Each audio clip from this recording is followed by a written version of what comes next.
Welcome friends. In this module we discuss meaning and scope of statistics. According to Croxton and Cowden, statistics may be defined as the science of collection, presentation, analysis and interpretation of numerical data. Now, the science of statistics deeply rooted in almost all branches of knowledge. Sound statistical techniques have been developed to handle all types of data and to reach valid inferences. The support of computer technology geared up the expedition of the science of statistics to become a decision making tool to many organizations. H. G. Wells commented, "Statistical thinking become necessary nowadays as the ability to read and write. Biology, psychology, medicine, business, management are some of the areas where statistics playing a high role." The word statistics seems to have been derived from the Latin word status or the Italian word statista or the German word statistik, each of which means a political state. It has evidence that in ancient years, government used to collect data of country to get an idea of its manpower and wealth. In ancient India, an efficient system of collecting official and administrative statistics existed during the reign of Chandragupta Maurya. A good record of land and agricultural statistics were maintained during the reign of Akbar. During 17th century, Captain John Grant of London originated the study on the data of births and deaths, which is called vital statistics. After that, computation of mortality tables and calculation of expected life at different ages etc. were studied. Such studies lighten the area of life insurance. Modern statistics came during mid 17th century with the origin of theory of probability by the French school of mathematicians. Later in 18th century, Pierre de Laplace 1749 to 1827 and C. F. Gauss 1777 to 1855 contributed much on the theory of probability by giving strong mathematical foundation. In 19th century, the famous mathematicians of Russian school of mathematics, Chebyshev 1821 to 1894, Markov 1856 to 1922, Lyapunov 1858 to 1918 and many others contributed to the theory of probability. Carl Pearson 1857 to 1936 introduced the idea of correlation analysis and the most important test of significance, the chi-square test of goodness of fit. In 1933, a monograph by a Russian mathematician A. N. Kolmogorov outlined an axiomatic approach based on measure theory forms the basis for the modern theory of probability. Ronald A. Fisher 1980 to 1962, who pioneered in the theory of estimation, analysis of variance and design of experiments, extended the importance of statistics in many fields such as biology, psychology, education, etc.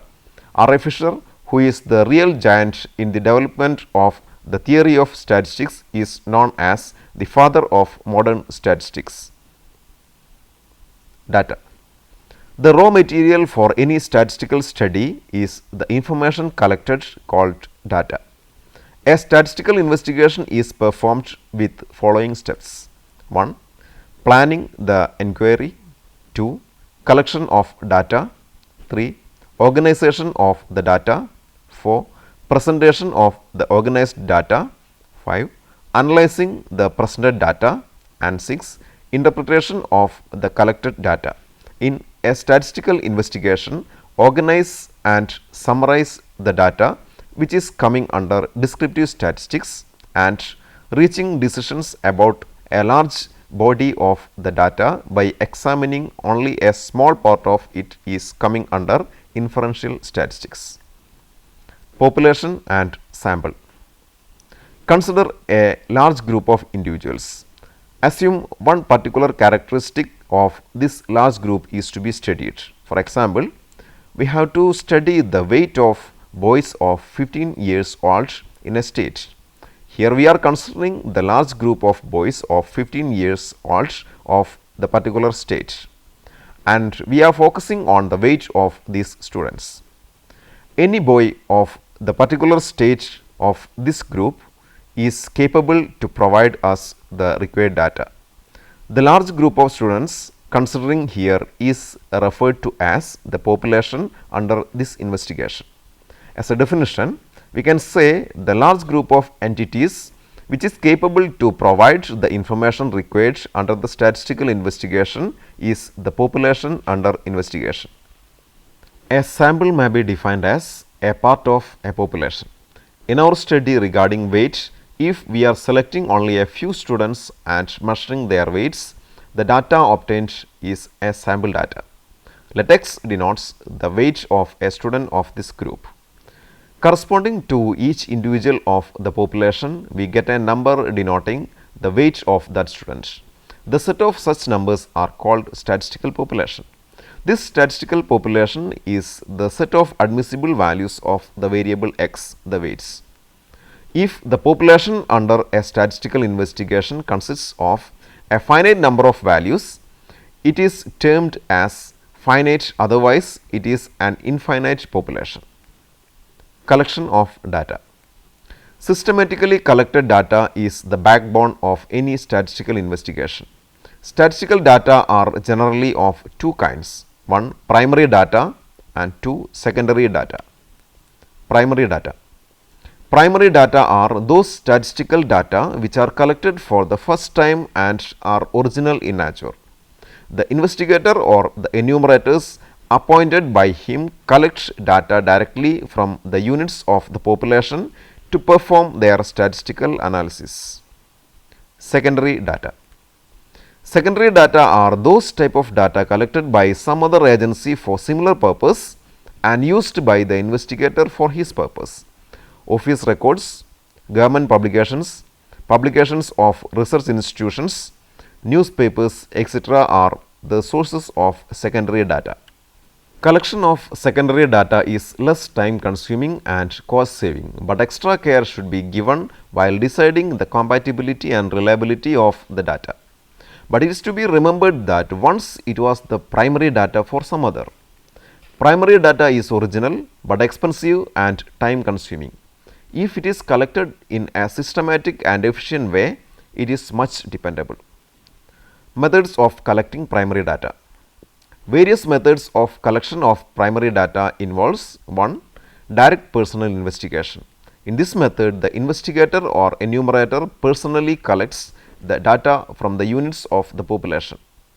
This type of data collection advised when the area of investigation is limited and high degree of accuracy is needed. Number 2, indirect oral investigation. Here the data are collected from the persons not directly concerned, but from a third party who can provide the enough information. This method is adopted when the informant is unwilling to give the required information. 3. By sending questionnaires.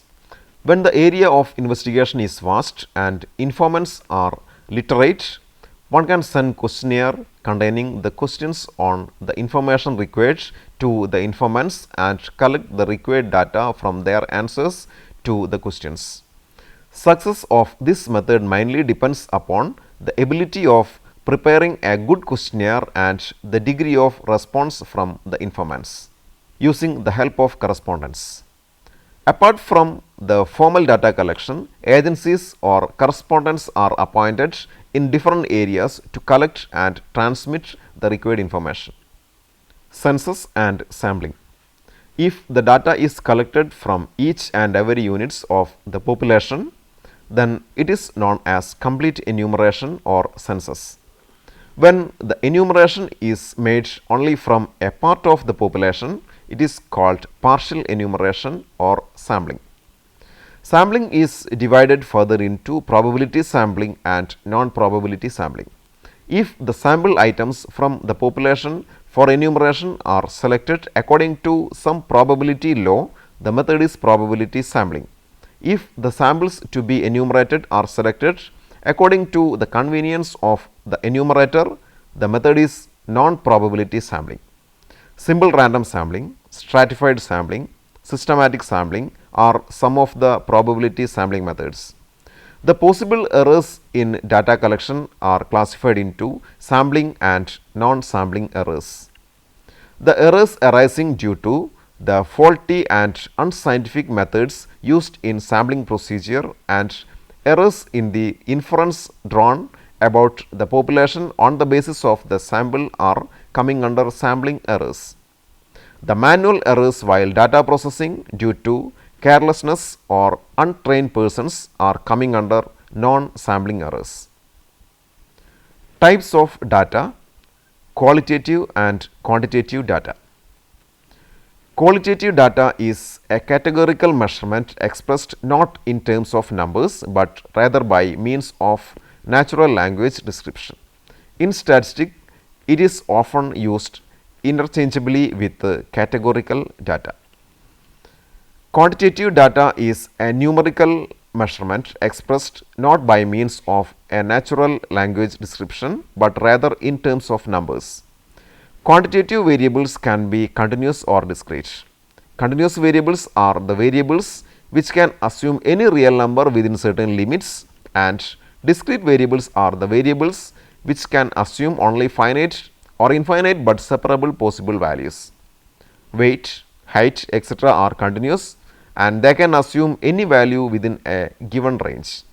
Examples of discrete variables are number of children in a family, number of attacks of asthma per week, etc. Categorical variables are either nominal, unordered or ordinal, ordered. Examples of nominal variables are male, female, alive, dead, blood group O, A, B, AB.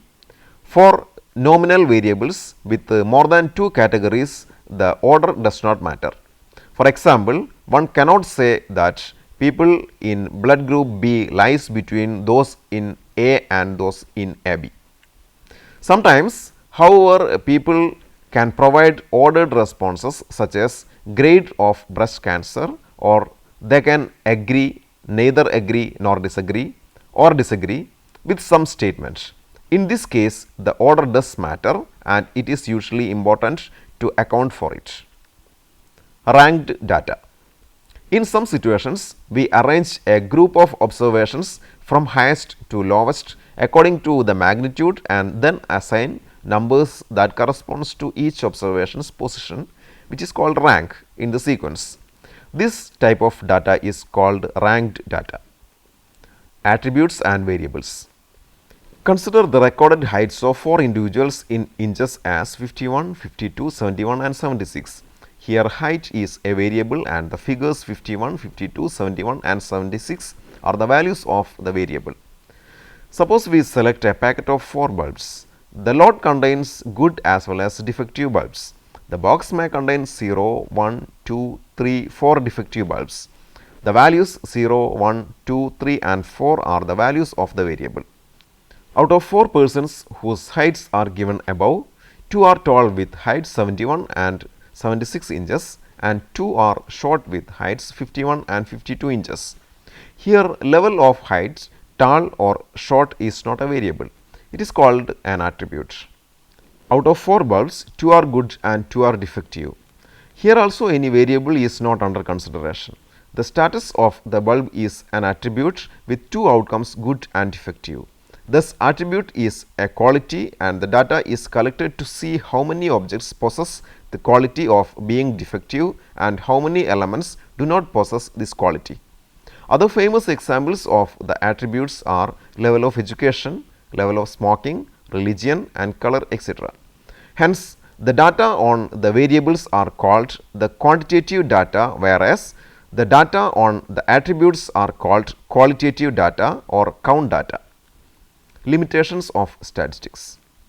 Even though the science of statistics is a powerful tool to solve many decision making problems, it is having some limitations also. Some important limitations of statistics are: 1. Statistics does not study individuals. Statistics deals with those problems where the characteristics of a group are considered. It does not give any specific recognition to the individual items of a series. Statistical results reveal the average behavior of the general trend. Hence, they are used for general appraisal of a phenomenon. 2. Statistics does not study qualitative phenomena. Statistics deals with quantitative characteristics. Qualitative phenomenon which cannot be numerically measured is out of the scope of this science. However, statistical techniques may be applied to qualitative characteristics indirectly by reducing them to appropriate quantitative terms. For example, the qualitative characteristics intelligence of a group is measured by quantifying it using scores obtained in some tests. 3. Statistical laws are not exact. In a statistical study, the predictions are not exact.